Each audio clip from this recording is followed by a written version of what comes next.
Hello everyone, আসসালামু আলাইকুম। This is Sanjita ma'am. আমার গত ভিডিওতে আমি তোমাদের আসন্ন বিপিএসসি এর ইনস্ট্রাক্টর ও জুনিয়র ইনস্ট্রাক্টর পদের জন্য ইংরেজি সাহিত্যের একটি ইম্পর্টেন্ট টপিক, ইম্পর্টেন্ট কোটেশনস এর সাজেশন দিয়েছি। আশা করি উপকৃত হয়েছ। আজ আমি ইংলিশ গ্রামারের আরেকটি মোস্ট ইম্পর্টেন্ট টপিক নিয়ে আলোচনা করব। আশা করি এখান থেকে ইনশাল্লাহ কমন পাবেই। তবে তার আগে যারা আমার চ্যানেলটি এখনও সাবস্ক্রাইব করনি তারা প্লিজ সাবস্ক্রাইব করে নিও। Well, let's start it. Lecture-6, important idioms and phrases. দেখো, গুরুত্বপূর্ণ ইডিয়মস এবং ফ্রেজেসগুলা আমাদের পরীক্ষায় কিন্তু খুব আসে। আশা করছি আজকে আমার লেকচার ফলো করলে এবং যেগুলো দিয়েছি ইম্পর্টেন্ট বিগত সালে কোশ্চেনে আসা এবং ইম্পর্টেন্ট কিছু ইডিয়মস অ্যান্ড ফ্রেজেস যেগুলো তুমি পড়লে আমি বলতে পারি অবশ্যই ইনশাল্লাহ তুমি আমার লেকচার থেকে কমন পেয়ে যাবে। তো চলো তাহলে দেখি কি কি পড়তে হবে। দেখো, ইডিয়মস অ্যান্ড ফ্রেজ কিন্তু একটি বাক্যের অলংকার স্বরূপ। ইংরেজিতে আমরা ব্যবহার করে থাকি একটি বাক্যকে সুন্দরভাবে অর্থবহ করার জন্য, ঠিক যেমন বাংলা ব্যাকরণে আমরা বাগধারা ব্যবহার করে থাকি। Take the bull by the horns, that means to challenge the enemy with courage. সাহসিকতার সঙ্গে তোমার শত্রুকে পরাজিত করা বা চ্যালেঞ্জ করা, সেটাকে আমরা বলছি take the bull by the horns. এখন কিভাবে আসবে? কখনো তোমাকে বলতে পারে যে take the bull by the horns, এটা মানে কি বোঝাচ্ছে, এই ইডিয়মস দিয়ে কি বোঝাচ্ছে। হয়তো ইংরেজিতে তোমাকে অপশানস থাকতে পারে, কখনো এটার বাংলা অর্থ থাকতে পারে, বা কখনো কোনো বাক্যে এই ইডিয়মস এবং ফ্রেজ ব্যবহার করে বলা হতে পারে এটার মিনিং কি বোঝাচ্ছে। তো তুমি যদি এটা অর্থ সহকারে সুন্দরভাবে মনে রাখো তবে কিন্তু তুমি ইজিলি এটি আনসার করতে পারবে। Next, once in a blue moon, that means very rarely, খুবই কদাচিৎ। খুবই কদাচিৎ, that means once in a blue moon. দেখো, ব্লু মুন মানে কি? নীল চাঁদ। তো নীল চাঁদ কি সচরাচর দেখা যায়? না, যায় না। তাহলে very rarely. Day dreamer, day dreamer মানে হচ্ছে a person whose head is in the clouds, একজন ব্যক্তি যার মাথা কোথায়? মেঘের মধ্যে। তার মানে কি বোঝাচ্ছে? ডে ড্রিমার মানে কি? যে দিনের স্বপ্ন দেখে বা দিবা স্বপ্ন দেখে, তার মানে সে আকাশ কুসুম স্বপ্ন দেখে। Next, swan song, that means last work. Swan song বলতে আমরা বোঝাচ্ছি কারোর শেষ কাজ। শেষ কাজ বলতে ধরো কোনো একটি রাইটার তার জীবনে কি লিখেছেন, কোন বইটি লিখেছেন তার শেষ কাজ হিসাবে, লাস্ট বুক কোনটা, তো সেখানে আমরা বলতে পারি সোয়ান সং। ডিলে জালে, দ্যাট মিনস ওয়েস্ট টাইম, সময় নষ্ট করাকে আমরা বলছি ডিলে জালে। অল ইন, অল ইন হচ্ছে ভেরি টায়ার্ড, খুব ক্লান্ত থাকলে তখন কিন্তু আমরা বলছি অল ইন। দেখো, এখানে কিন্তু অল ইন মানে কিন্তু এমনি যদি তুমি আক্ষরিক অর্থ করো তাহলে বোঝাচ্ছে যে সব কিছুর মধ্যে, তাই না? কিন্তু দেখো এটার আসল মিনিংটা কিন্তু আলাদা। 3 score, that means 3 Times 20, 3 Times মানে 3 বার 20, 20 মানে 20কে তুমি যদি 3 বার গুণ করো তাহলে কত হচ্ছে? 60, দ্যাট মিনস 60কে বা 60কে তুমি বলছো 3 score. Bottom line, the essential point, গুরুত্বপূর্ণ পয়েন্ট বা গুরুত্বপূর্ণ কোনো কিছু যেটাকে আমরা বলছি bottom line.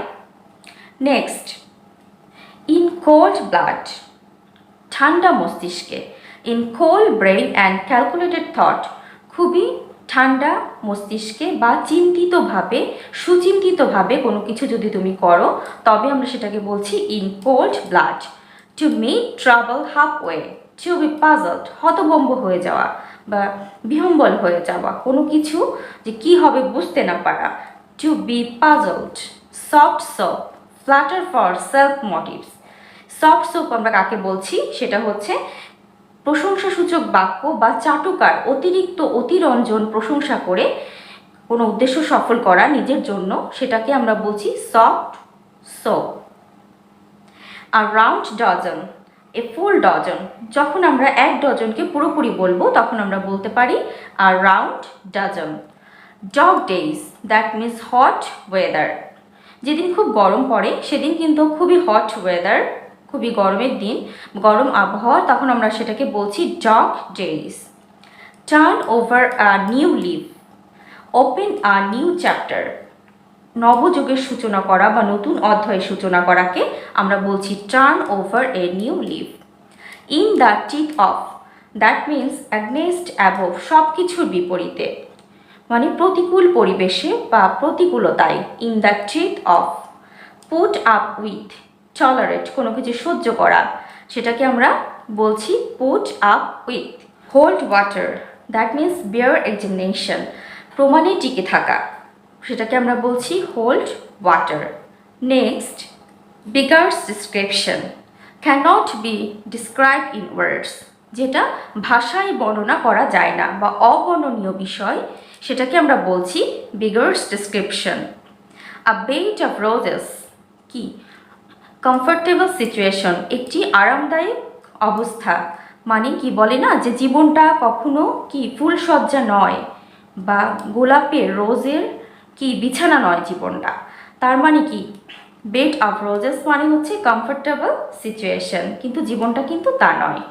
R red letter day, a memorable day, একটি স্মরণীয় দিন, সেটাকে আমরা বলছি a red letter day. Blue blood, noble birth, কেউ যদি খুব উচ্চ বংশে বা অভিজাত বংশে জন্মগ্রহণ করে, নোবেল বার্থ মানে অভিজাত শ্রেণী বা অভিজাত বংশে জন্মগ্রহণ করা, সেটাকে আমরা বলছি blue blood. Come to light, to become public, প্রকাশ্যে আসা বা come to light, to become public, জনসাধারণের সম্মুখে আসা, কোনো কিছু প্রকাশ হওয়া, সেটাকে আমরা বলছি come to light. Crocodile tears, মানে কি কুমিরের কান্না, ক্রোকোডাইল টিয়ার্স, কুমির আবার কান্না করে। সো দেখো, expressions of sorrow that are insincere, sorrow মানে দুঃখ, দুঃখের একটা অভিব্যক্তি প্রকাশ করছে যেটা আসলে কি নকল বা অভিনয় বা ভান, তার মানে মায়া কান্না, যেটাকে আমরা বলছি crocodile tears. Dead letter, letter চিঠি মারা গেছে, তাই কি an outdated law or custom, তার মানে আসলে বোঝাচ্ছে যে কোনো একটা নিয়ম বা প্রথা বা আইন সেটা কি আউটডেটেড হয়ে গেছে, দ্যাট মিন্স যেটার আর কোনো গুরুত্ব নেই। মারা গেছে মানে কি গুরুত্ব নেই বা গত হয়েছে, যেটা এখন আর চলে না, এমন কোনো কাস্টম। গালা day, a day of festivity, গালা ডে মানে হচ্ছে এমন একটা দিন যেটা উৎসবের দিন, সেটাকে আমরা বলছি যে কোনো উৎসবের দিনকে আমরা বলতে পারি গালা day. In black and white, in writing মানে লিখিতভাবে, দেখো লেখার সময় আমরা সাধারণত কি ব্ল্যাক অ্যান্ড হোয়াইট, হোয়াইট পেপারের উপর ব্ল্যাক দিয়ে লিখি, তাই তো জেনারেলি অন্য কালি দিয়েও লিখি, কিন্তু এখানে আমরা এভাবে মনে রাখতে পারি ইন ব্ল্যাক অ্যান্ড হোয়াইট, মানে আমি হোয়াইট পেপারের উপরে ব্ল্যাক দিয়ে লিখছি, তার মানে কি ইন রাইটিং, লিখা বোঝাচ্ছে। নেক্সট, কিথ অ্যান্ড কিন, দ্যাট মিন্স আত্মীয় স্বজন, ব্লাড রিলেশন, ব্লাড রিলেশন বা নিজের আত্মীয় স্বজনকে বোঝাচ্ছে kith and kin. Nip in the bud, অঙ্কুরেই বিনষ্ট হওয়া, destroy at the very beginning, একদম শুরুতেই কোনো কিছু নষ্ট হয়ে গেলে সেটাকে আমরা বলছি Nip in the bird. Red handed, with proof মানে হাতে নাতে ধরা, কোনো কিছু প্রমাণ সহকারে কাউকে ধরা, সেটাকে আমরা বলছি রেড হ্যান্ডেড। স্পিড মানি, স্পিড মানি মানে হচ্ছে ব্রাইব, ব্রাইব মানে কি ঘুষ, তো স্পিড মানি আমরা ব্রাইবকে বোঝাচ্ছি। আপ টু ডেট মানে মডার্ন, আধুনিক যেটা, আপ টু ডেট আমরা বলি না যে সে একটু আপ টু ডেট, তার মানে কি সে modern. With flying colours, that means victoriously, জয়ীভাবে বা বিজয়ীভাবে, with flying colours. That's all for today. এই যে ইডিয়মস অ্যান্ড ফ্রেজেসগুলো আমি দিলাম তোমাদের বা বললাম, ইনশাল্লাহ আশা রাখছি এর মধ্যে থেকে অবশ্যই তোমরা কমন পাবে। সো পরবর্তী ভিডিও দেখার আমন্ত্রণ রইল। ইনশাল্লাহ পরবর্তী ভিডিওতে আমি তোমাদের আরেকটি মোস্ট ইম্পর্টেন্ট টপিক নিয়ে আলোচনা করব এবং ইম্পর্টেন্ট সাজেশন দেব। তার আগে আবার একটি রিকোয়েস্ট, আমার চ্যানেলটি সাবস্ক্রাইব করে পাশে থেকো, ভালো থেকো, আল্লাহ হাফেজ, আসসালামু আলাইকুম।